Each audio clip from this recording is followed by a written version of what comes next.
Olympic City and the home of Pikes Peak, this is the Automotive ADHD Show with Matt West.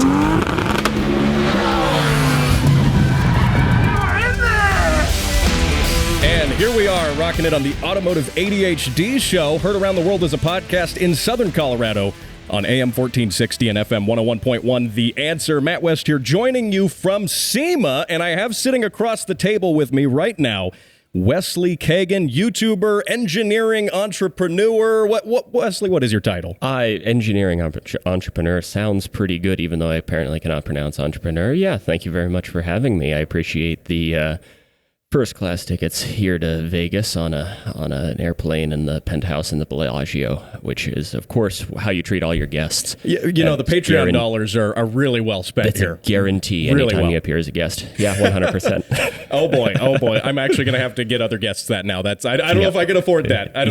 Don't trust this guy.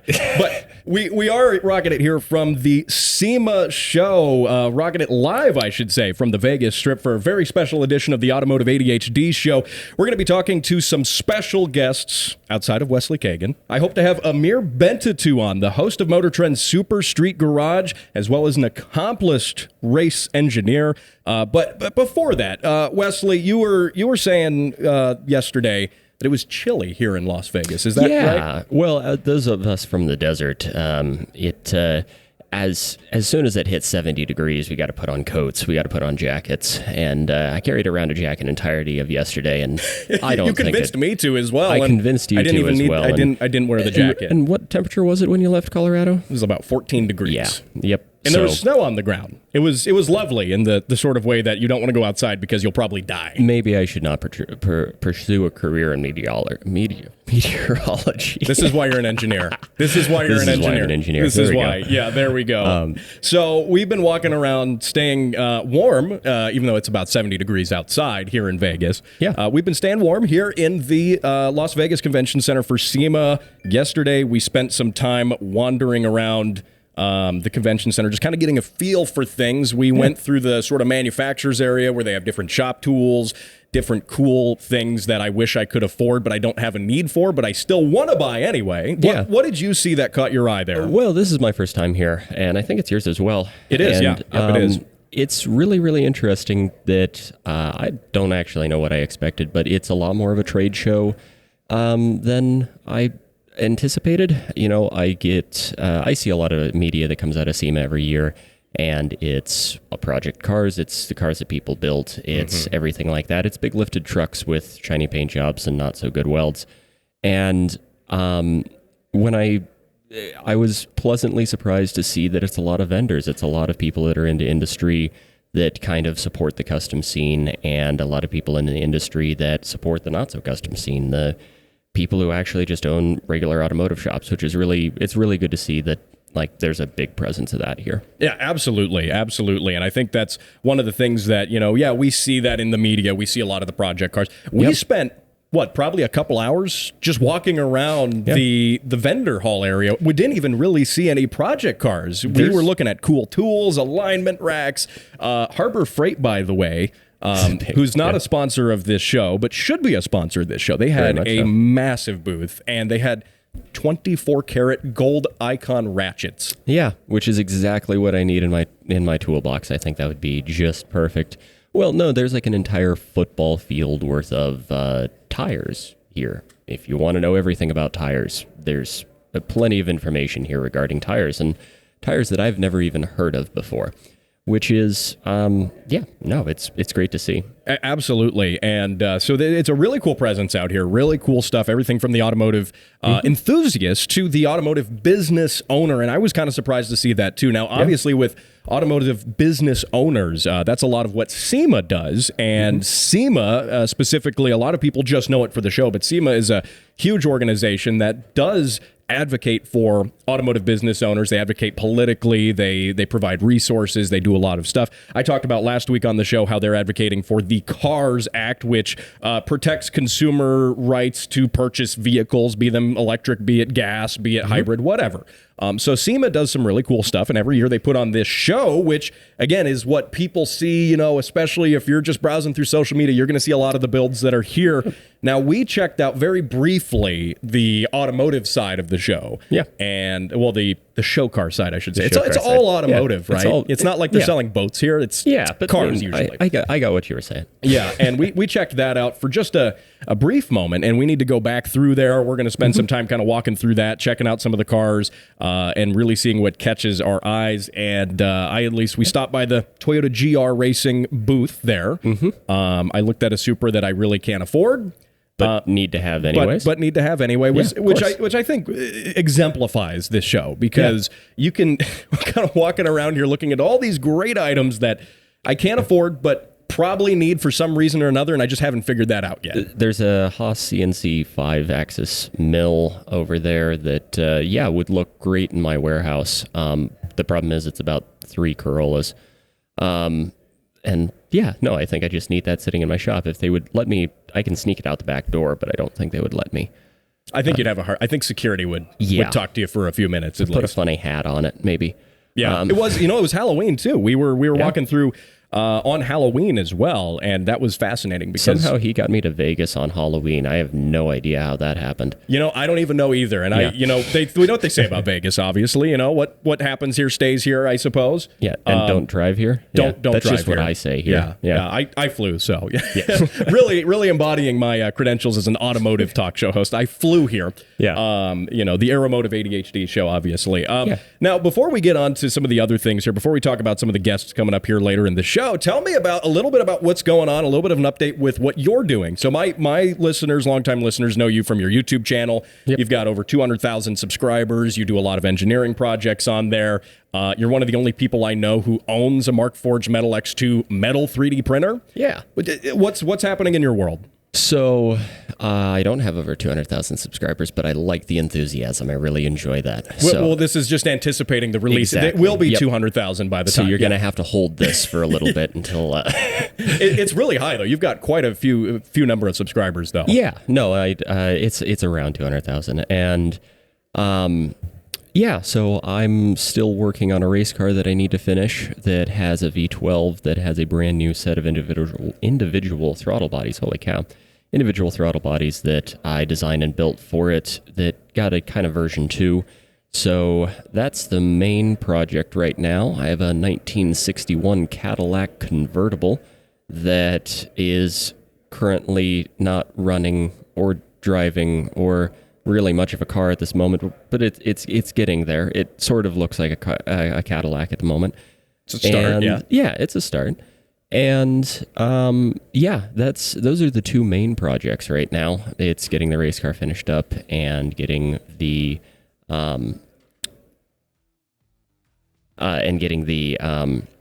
Cadillac finished up to make that all work. But I have a Metal X 3D printer, and it prints things every single day, some of which is my project, some of which is client projects, and some of my projects work, sometimes they don't. There we go. I love it. We're gonna touch base on that and more, and we're gonna talk to Amir Bentatou coming up here on the Automotive ADHD show on AM 1460 and FM 101.1. The Answer. At the Speed Council, getting things done fast is our priority. We do everything fast, from driving, working, sleeping, and eating. Someone help, he's choking! This is Tim. Hello. And by the time this ad is over, he'll have bicycled across the earth 69 times. Nice. Even if our name sounds unfamiliar, you know our work. F1? Pfft, child's play. The world's first supersonic jet? Yep, that was us. Apollo 11? Also us. The fastest animal in the sea? Hell, we even wrote the Wikipedia article. Fast. And we're so dedicated to speed that we've genetically engineered the world's first hyperspeed speed machine. With this scientific breakthrough, you can interact with and download your favorite automotive podcast a whole day early. How's that for fast? Learn more at facebook.com/automotiveadhd. This message approved by the Speed Council and the Church of Fast Things. The news and events that matter to you. AM 1460 and FM 101.1. The Answer.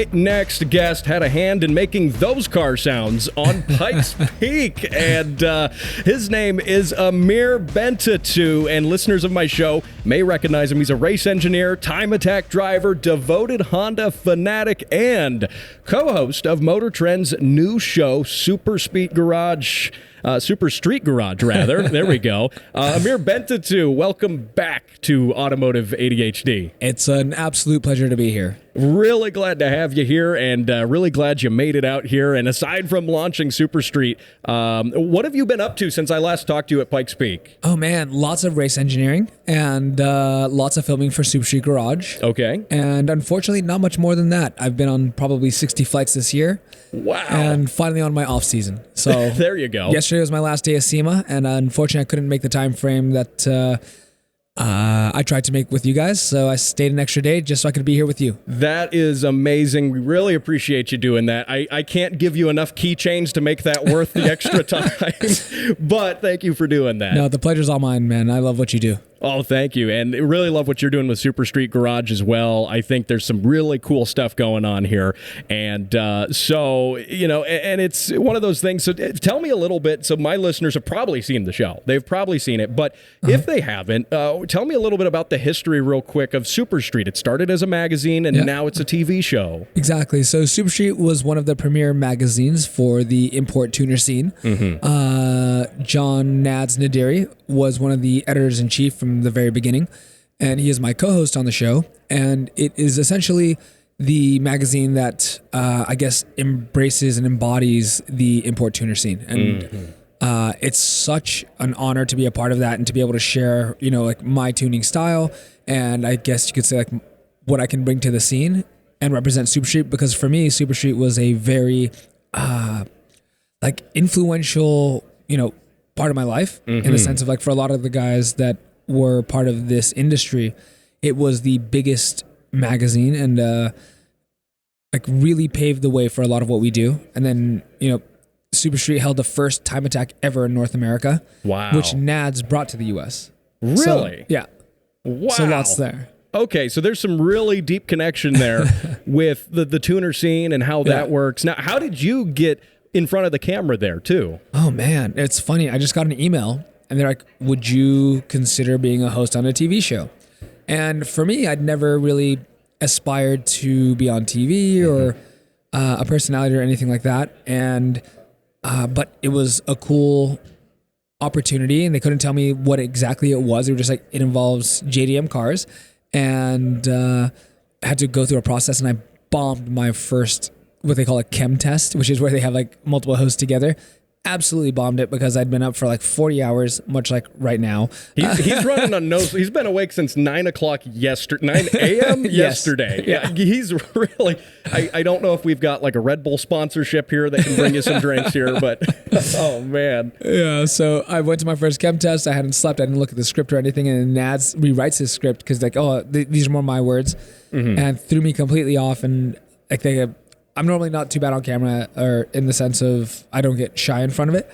And they ran the camera and I didn't say anything for 10 seconds to the point of like, okay, cut. Like, let's try this again. Did the same thing. And then finally they're like, all right, let's go, like just kind of free form. And that's where I guess you could say I did a little bit better. And then Nads was amazing in pushing for me to be more of a part of the show, or he wanted me to be a co-host, and did a second chem test where it went much better. And somehow, you know, they decided I was the person to be there. That's amazing. And that's really cool. And so, I mean, it kind of took a little bit of like, hey, we got some JDM cars. You're like, okay, I'm interested, right? Exactly. What's it been like filming the show? I know that's probably a crazy schedule. Whenever I've talked to anybody who's been on TV, I mean, like the production schedule is bonkers on that stuff. What's that like? So the production schedule is pretty gnarly. Essentially, we build a car in 4 days and do what we call a payoff, which is like whatever we do with the car on the 5th day. So it's a 5-day production schedule, although we've typically gone 6 to 7 on most because we really push hard to make the show very unique. And our payoffs are much more involved than most shows. You know, like a lot of the typical Motor Trend shows, it's like you finish a car and you take it to a burger joint across the street kind of situation. For us, we've done things like the Nisei Parade, which is the Japanese festival in Los Angeles, and our car was in that. We take our cars to the track, and we've aimed at doing a sub 2 minute at Buttonwillow, like so many different things that we've done. I mean, we went to Mazda's R&D HQ. Like, it's been an incredible experience. Wow. And when you're building these cars in like 4 days, right? Like, are you actually building them in 4 days? Like, that's the schedule on there? For the most part, yes. Because you always see like TV shows where it's like, yeah, we got 2 days to wrap up the car. When it was like 2 weeks of filming. But if you're hammering that schedule, that's nuts. Yeah. And so, like, for example, the Lotus, on the season finale, which... The Lotus is your personal car too. Correct. Which is awesome. Thank you. And it comes back for a second episode, which is the season finale, which our second half of the season airs November 10th. Okay. And Christian, who is my lead mechanic and crew chief on my NSX program, and he works with me in professional racing, him, Riley Stair, who's my fabricator that did all the work on the NSX, we basically pulled 8 all-nighters in 9 days to finish the car. So to hold to that production schedule, we pushed very hard. Wow, that is incredible. And so the sleepless nights aren't like rare to you. You're kind of used to them, you know. It upsets me, or like it's sad how many of them I've done this year. You know, kind of things. Like, I've been on 60 flights, probably done 40 all-nighters. Wow. And but I get to talk to amazing people like you. And it makes it all likewise. Now, I have a loaded question for you because I'm going to ask you what your favorite car is out of the Super Street projects. And the Lotus obviously is your own car, so it's kind of a loaded question. But has there been any car you guys have done that's really kind of stood out or you really enjoyed part of that project especially? Has there been anything like that? So, excluding the Lotus, just because that's obviously, a given. Yeah. Nad's got to build his Dream EK. Okay. And he's given so much to the scene and done an incredible amount for people like you and I that love this. If you like Japanese cars in the, and modifying them in some, fashion, you essentially have been influenced by what Naz has done to this industry in one way, shape, or form, whether you know it or not. Wow. And seeing him finally get to build his dream car, which he's never gotten the opportunity to, and seeing him learn to wrench, like when we started the series, he literally had never really done anything on a car ever. And it's a build show, so he has to work on cars. Right. But the EK is one that myself and Christian and Nads put a ton of work into. And seeing how emotional he got over it and how happy he was, we become like family. Like last night I was out with Nads, and tonight I'll probably be out with Nads. And you're gonna take a nap first, right? I'm going. You have to straight to the room after this. You have to. Straight to the room.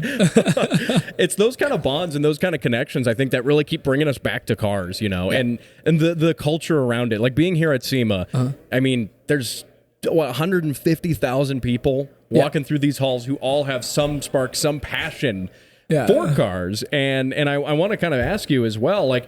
Do you think what you're doing, I think this, like with Super Street Garage, like presenting the tuner culture, especially to people who haven't seen it, right? You a lot of times think of the motor trend stuff as being a lot of hot rods, drag cars. Absolutely. Right? And my question is like, how do we keep how do we keep that spark alive with the tuner cars for the next generation? Because like the old tuner cars are, your EKs, your AE86s, your Supras, your things like that are like this generation's 65 Mustang, right? That's exactly what it is. So a lot of the guys that when I was in high school have now they've either become professionals, they're in their own businesses, and they're buying those cars and modifying them. And it's kind of like how the hot rods went a little bit crazy about 15 years ago, where those guys, that generation prior to us, those were the cars that they loved, and Super Street Garage is like part of the goal is to help Motor Trend kind of get into the next era and to bring back some of that, I guess you could say, the quality in tuning cars. Like it's become very much quantity over quality. Yeah. For a lot of the younger generation. And for Nads and I, if we can kind of help reverse that and share the opposite, that's what we want to do. And a lot of the parts we use are authentic, the highest quality we can possibly have. And we want to share our vision of what the import scene is to whoever's willing to watch. Absolutely. And I think I think that's so important because, you know, I think in one way or another, any car guy you talk to now, be it you, be it me, we had that seed of inspiration. We saw something really cool. Yeah. You know, a lot of the generation now saw that in, say, Fast and Furious, exactly. Or Initial D, for instance. I love Initial D. I mean, my driving career is probably thanks to Initial D. What do you think about the new movie that's coming out? I'm excited to see it because the first live action movie wasn't very good. Right. And also, I don't know if you've watched MF Ghost. I haven't caught up on it. I have not caught up You on would, it. if you're an Initial D fan, you will love MF Ghost. Okay. It is incredible already. I'm so excited. Like every time there's an episode, like I feel like such a nerd because being a 37-year-old race engineer, driver, everything I do, I'm like, every Sunday, I'm like, oh, sweet. The next episode of MF Ghost, the anime is out. And I'm like, that's what I have to do today. I'm going to go watch cartoons about racing. Exactly. Oh, that's awesome. And so with that, what was that kind of seed for that passion that you have? That, I mean, you've taken that to the moon with the car stuff. You really have. You're doing so much amazing work. Thank you so much. What was it that really got you into cars like that? So it was JDM Option and like Best Motoring and Hot Version. Yes, I love Hot Version. Same, man. Like I would watch the Time Attack cars, and it would be like the Cyber Evo or the June Hyper Lemon, and like all these crazy cars that like now would be very mild in comparison. You know, but watching that really inspired me to, I guess, that inspired my build style, you could say. And a lot of my cars have a very Time Attack styled way of building in the sense of, like, I'm known for building Time Attack cars. Most of my clients have me build Time Attack cars, and watching Hot Version is literally the thing that started my path. Wow. And you know, nowadays that's one of those things too that you can go on YouTube and like binge all of it. You don't have to buy the cassette tapes, right? You can go check it all out, and that's really cool. Like kind of seeing where you started with that, and you've turned that into a career, which is so incredible. And I want to talk a little bit here. We're coming up on a break in a bit, but I want to talk a little bit about what, you know, you do with RS Future, what you do with your company as well. So let's get to that in the other side of the break. My guest is Amir Bentatou, Motor Trend TV host, race engineer, awesome Honda car guy. He is a great guy. We're going to get back to him here in just a minute. You're listening to Automotive ADHD on AM 1460 and FM 101.1, The Answer.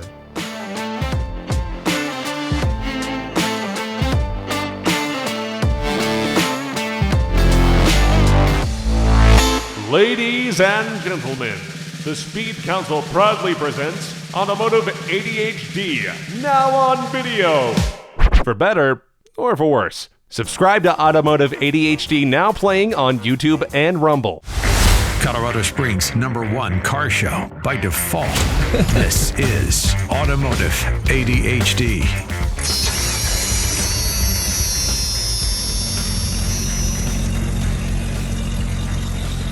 All right, there you go. Those car sounds are sent into the show every single week by listeners like you, and maybe this guy. I gotta get some car sounds. I'll send you some good ones. Yeah, I'm sure you got plenty of them.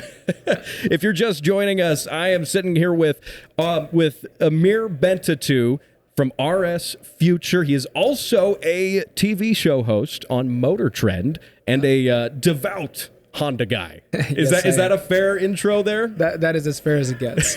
Almost too much. Too much? I'm just a car nerd. Can you have too much Honda though? Never. You heard it here first, by the way. Heard it here first. Now, Amir's got some really exciting projects going on. In addition to being a professional race engineer, you do racing yourself. You're not just sitting there doing R&D for guys.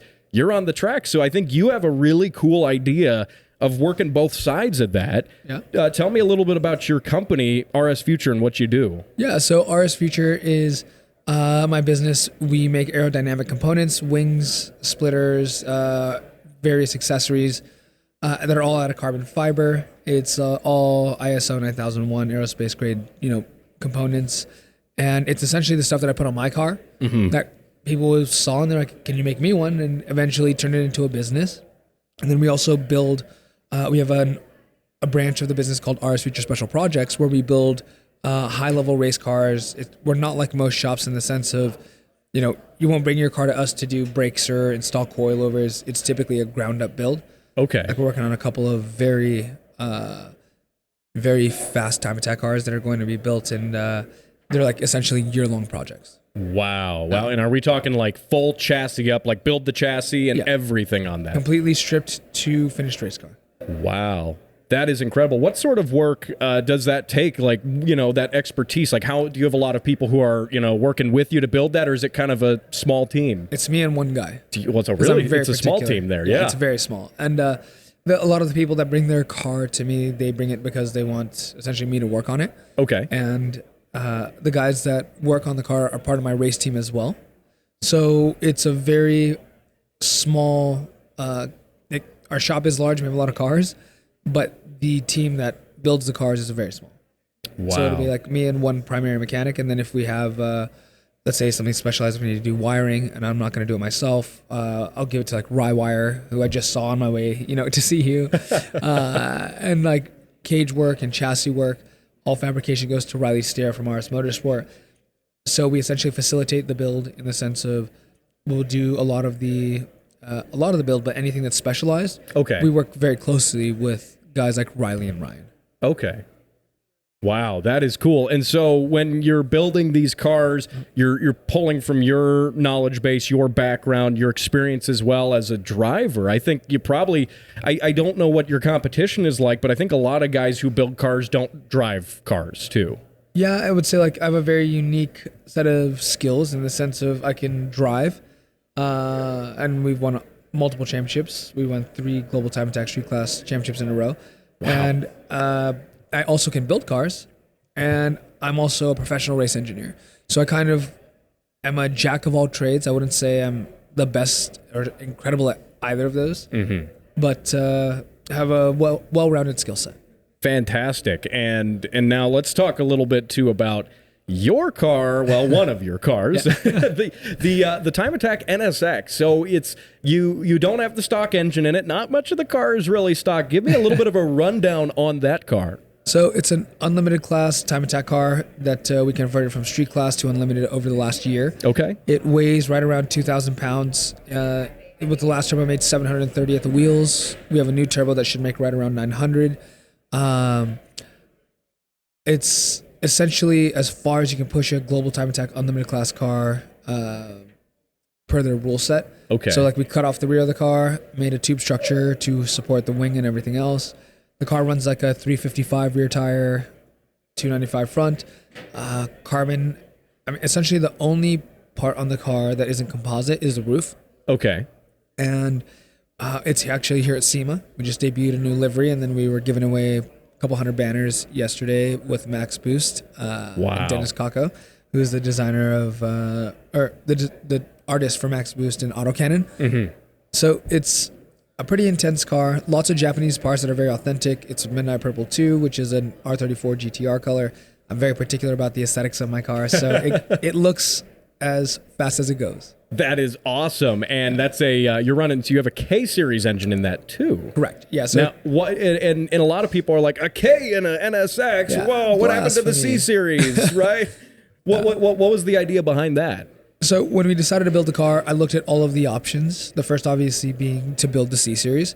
The second to be to J swap it, which is the other V6 that Acura makes or Honda makes.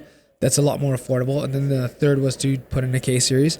So I looked at everything as in what is the cost of the base engine, what is the availability, and what is the tunability. Okay. As in, like, what does the aftermarket have? Right. And the K series is essentially unrivaled in the import market. It's like, of the engines in the import scene, it would be like 2Js, K series, B series, even like, I mean, I would even call the RB26 a great engine. It's kind of a piece of crap, but I know several guys who have those engines, and I think they would actually agree with you. Yeah. I think they would. You can make them excellent. It just takes like $100,000. So the K essentially for like $6,000, we can build an engine that'll hold the power we're holding for a full season. And it also saves a lot of weight, and parts are very readily available. So I can go on to Turn 14, order every part I need, rods, pistons, send it to the machine shop, and in a month I have an engine. Yeah. Whereas like for a C series, if I were to blow mine, I essentially couldn't find another one for probably 6 months. Right. Right, and that was for me. Just speaking personally, I race in some of just the local kind of competitive scene down in Colorado. I do autocross. I've done some of the local time attack and stuff, and that's been an issue for me with my Honda S2000. Is I've been through that F Series 3 times. Oh, I'm so sorry. And it's never easy finding parts for one, and even small stuff, right? Like if you need an alternator, I can't go to like AutoZone and get an alternator for it. Yeah. But if it's a K series, I can. So, I mean, literally exactly that. When we were at Road Atlanta 2 years ago, our alternator failed and went to the AutoZone that was 3 miles from the track, bought one and put it back in the car. Yeah. So it's you just can't beat that parts interchange. It's a 4-cylinder LS is what it really is. Yeah. So it's, I get this question a lot in the sense of like, what engine would you choose? If you want to make over 1,000 horsepower, probably like an LS might be a better option. Under 1,000 horsepower, the K is essentially the best option you can have. Okay, fantastic. And the K series, you know what? It's a 4-cylinder, but it makes a great noise when you rev it all the way out. Absolutely. And we run a 321 stainless manifold, so it's very thin, into a titanium exhaust and dump pipe. And it sounds like a Super GT 500 car. So Riley did an amazing job with the exhaust. So I was actually nervous. The one thing I was kind of scared about was if I changed to the 4-cylinder, I was going to hate the sound of the engine. Mm-hmm. And I actually like it more than the 6. Really? Yeah. That's awesome. That gives, if you were questioning the K-swap idea, that might give you some inspiration there. Now we got just a little bit of time left. K is the way. K is the way. What's a dream build for you? So the current NSX is actually what we call the Mule. It's the one that we're testing with. Okay. And we have a second NSX chassis that we're going to be building into the like full-on unlimited. It'll fit into the international unlimited class in Global Time Attack, and it'll fit into the rules for World Time Attack. And it is essentially going to be like a stress member rear. So if you don't know what that means, it's essentially the engine and the transmission are what the structure of the rear of the car. So like at the B pillar, the engine and trans will be connected to the roll cage, and everything connects to the engine and transmission. The front will be completely tube frame. So it will be like a prototype car, like an LMP2 car. Yeah. In an NSX form with an NSX tub. And we're taking everything we know from this car and we're testing things like, can we push this engine to 1,100 horsepower? Wow. And if it doesn't, we'll put a VR38 in it. That's the plan. Okay. So you're going for that really structurally sound, really stiff, tie it all together. That's kind of something you see with like real competition race cars, like purpose-built ground-up chassis. Everything's tied together. Exactly. Like Formula 1, Formula 2, most Super GT cars, DTM, are all stress member cars where it's like they're proper race cars to save weight, or they're proper race cars and they do stress member to save weight. And so taking the lessons from that and applying it to our car. That is amazing. So a car guy like you, that's the dream car. Yeah. Like a lot of people are like, well, I want a Ferrari, or no. This is next level. No. This is next level right here. I'm lucky in the sense I get to drive a lot of Ferraris with my clients that I do coaching for. Yep. And at the end of the day, I drive an E46 M3 on the street, and that is plenty for me on the street, and all I want is to build fast NSXs. That is an amazing dream, and I think you're really going a long way to accomplish that. I think you're being an inspiration to guys like me as well, and people who are listening to this and hearing about what you're doing. I mean, when it comes to like the tuner, dream job, you're kind of living that right now. Oh man, it's such an honor to hear that, and I'm very fortunate for the career that I've kind of fallen into. It's just been, I was too stupid to stop and kept going after it for years. And it all kind of fell into place. Absolutely. That's a very humble way to put it. It's very cool what you're doing. And I appreciate it. And you've done all of that. And now you can also check off, you've been on the Automotive ADHD show twice now. Which is the most fun podcast I've been on. I've done quite a few of them, and this was the one that I looked forward to. Well, thank you. I appreciate that. My guest is Amir Bentatou. You can follow him at rsfuture_Amir. Really check out what he's doing because it is mind-blowing. Of course, you can watch him too on Super Street Super. That's the second time I did that. Yeah, I gotta talk. I know I talk for a living. Super Street Garage on Motor Trend, and he's doing some amazing stuff. in addition to coming on my humble radio show and podcast. Amir, thank you so much for coming out here to SEMA to join me here on the show. The pleasure was all mine, man. Thank you so much for having me on again. I hope to be on in the future. So grateful to Amir for coming out and being on my show. I really appreciate that. And I want to thank you for joining me here on this really special edition of Automotive ADHD. Now, don't go anywhere. Coming up here after the break, we're touching base again with Wesley Kagan, wrapping up some thoughts from the SEMA show. We are doing the show here at a great time here in Las Vegas, hanging out on the Vegas Strip, looking at some cool cars. I will see you on the other side of the break right here on AM 1460 and FM 101.1, The Answer. Every day, thousands go without the ability to buy necessary and life-saving parts. Parts like turbos, coilovers, and wheels. I'm Steve, turbocharged BRZ. It doesn't run because I can play with my connecting rod through the hole in my block.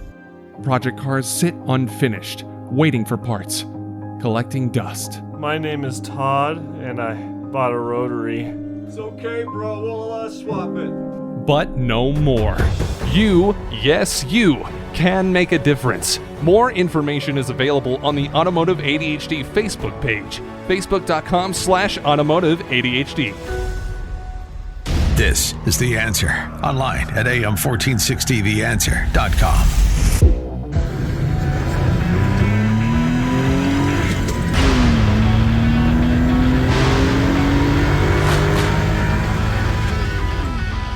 Those car sounds, courtesy of Patrick and his Suzuki Carry. Emphasis on K. Carry. It's a K car. Thank you, Patrick, for sending those car sounds into the show. And remember, this month's car sound giveaway is sponsored by Pelsey, P-E-L-S-E-E, makers of the P12 Pro dash cam. Now, the P12 keeps your windshield uncluttered with suction cups and accessories because it effectively replaces your rear view mirror, which is something I think is really important. In addition to that, it doubles as an extended 12-inch mirror. The mirror seamlessly switches to a full-color touchscreen LCD when you want it to be, and when you don't. It's a mirror, and it also has a backup camera that doubles as your rear-facing dash cam, so it really has a lot of features. It supports 4K and 1080p recording, solves a lot of design issues that I personally have with dash cams. So best part is you have a chance to win one by sending your car sounds into the show, just like Patrick did, facebook.com/automotive ADHD, or you can email me, matt@throttlewarrior.com. I'm taking submissions all the way through November 24th. That is the date you have to send those car sounds in.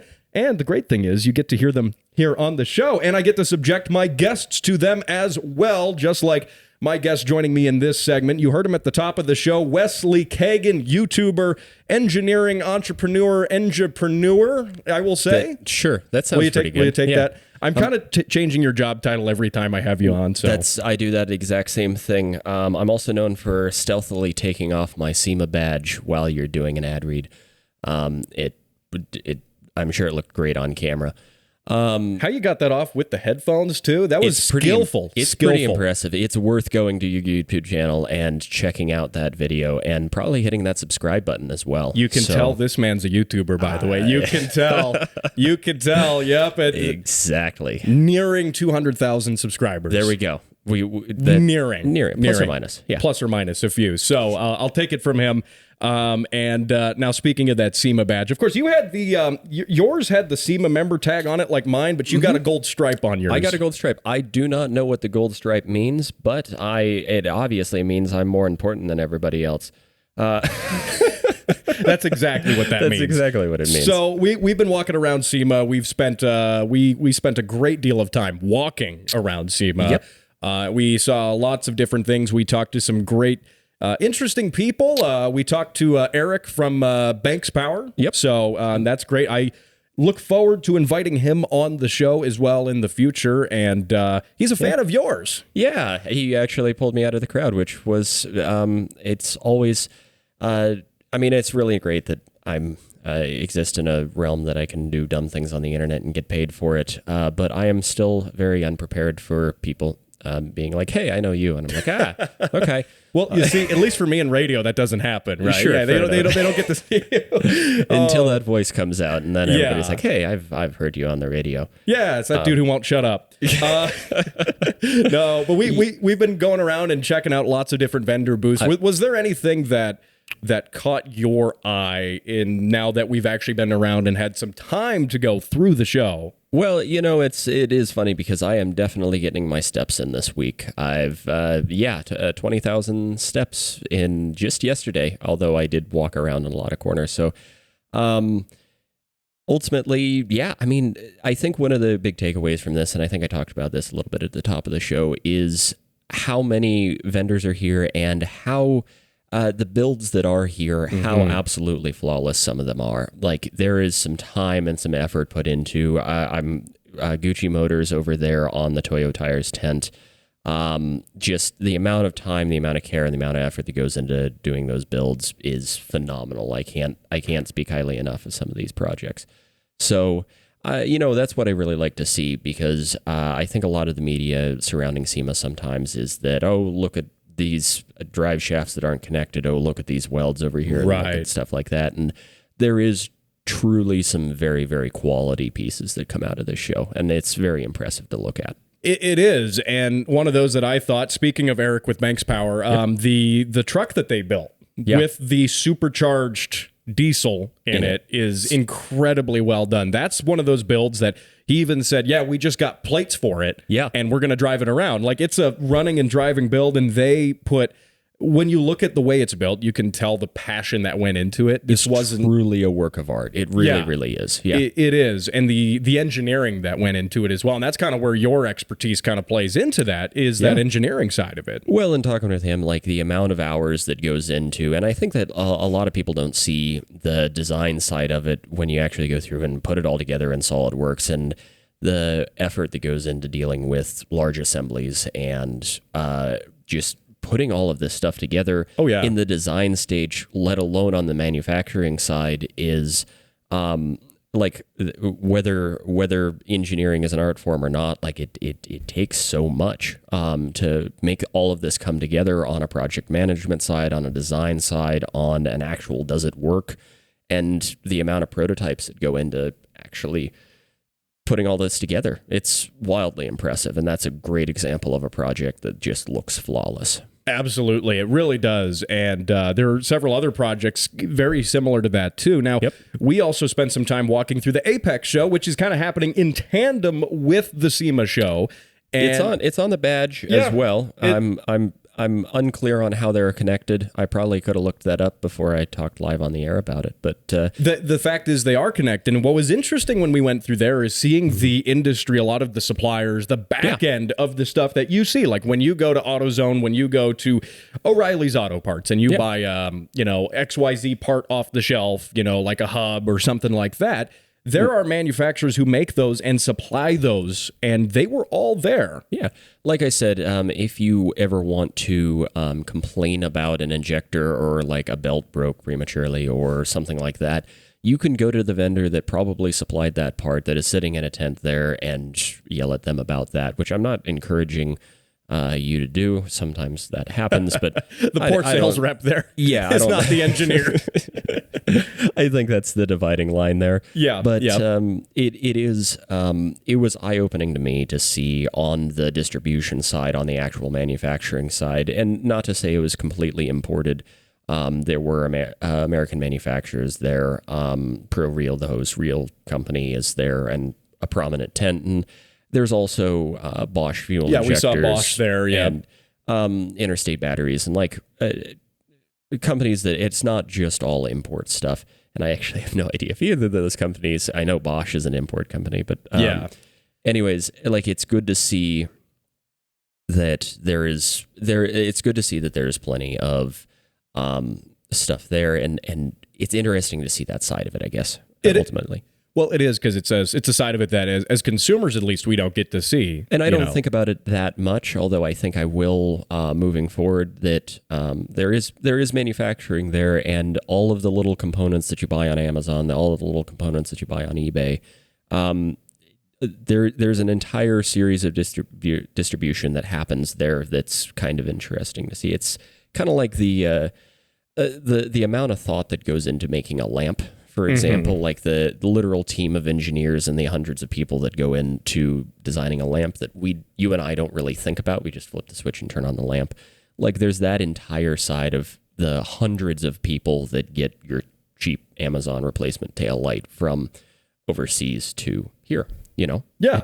Well, and that's the thing. I mean, there's so much that goes into it, and we get to see that side of it here. And I imagine, we were kind of joking, right? If you're like a traveling like sales guy or a distributor, you could go buy 150,000 little panel clips from a seller down there and then resell them on Amazon. And that is what people do. A lot of people walking the halls are probably doing exactly that. Drop shipping is a thing that exists without a doubt. So, it's I would encourage anybody who's here at SEMA to go over and kind of get a boots on the ground over there as well. Yeah, because it is interesting. Absolutely. And if you can't make it out here to SEMA, there's always next year, but there's always this show. We are wrapping up this show today, but I'm going to be giving you some more coverage of it in the coming shows in the coming weeks. I've got a lot more stuff to share with you, so you don't want to miss a minute of this show. Lots of great ways to catch it. YouTube, Rumble, on the radio, AM1460theanswer.com. I will see you right here next week.